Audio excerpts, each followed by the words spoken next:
Hello Project L fans, welcome back. Hope you all have been enjoying Evo, because I know I have. Today I wanted to tell the tale of Yasuo, and sweet heavenly Christ, my dude had a early rough start at life, like Jesus. From his official biography it says, as a child, Yasuo often believed what the others in his village said of him. On the best days, his very existence was an error in judgment. On the worst, he was a mistake that could never be undone. God damn! From a young age, Yasuo really only had two people in his life. His mother and his brother Yone. And when it comes to the two brothers, even though they were like polar opposites in a lot of regards, they were inseparable. Hell, at one point, Yone would get into a very renowned sword school, and Yasuo tried to follow right behind the man and was denied like immediately. But there is one thing you can say about Yasuo. He is very, very determined. My guy sat down in front of the school in like monsoon level rains, and like eventually the teachers like relented and just let him in. Yasuo turned out to be a skilled natural at swordsmanship, and, to much of his peers' annoyance, was the only one who gained the attention of the school's elder, Master Soma, the last surviving master of the wind technique. Master Soma wanted to teach the young boy, but Yasuo, being the impulsive, arrogant little rat that he was at the time, refused. Yone pleaded with his brother to put his arrogance aside and accept the master's offer. And after a long discussion and teaching his little brother about having some humility with a maple seed, Yasuo accepted the master's offer and became his apprentice and personal bodyguard the next morning. And things seemed alright for the two brothers for a while. That is, until one day the Noxians attacked.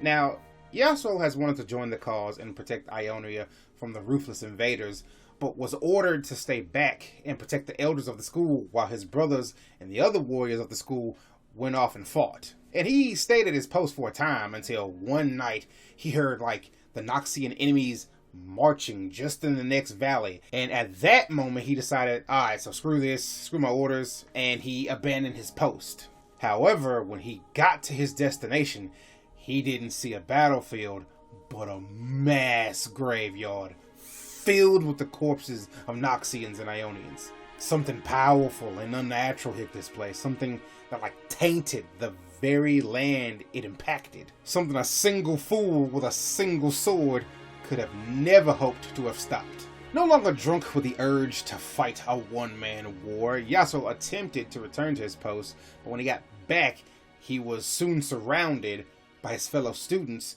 with rage in their eyes and blades in their hands. For you see, while the Wind Samurai was off trying to help save his country, Elder Soma had been killed, and Yasuo was the #1 suspect. While the others wanted to bring him in, Yasuo knew that if he didn't act fast, the real killer would get away, and so he fought his comrades, essentially sealing his fate as a wanted man and a murderer in his people's eyes. The Wind Swordsman roamed the lands, constantly trying to find his true master's killer, all the while striking down his former allies who were always hunting him down. It was fight or die for Yasuo, and this road was a path he was willing to walk, that is until he came in contact with the one person he wished he didn't.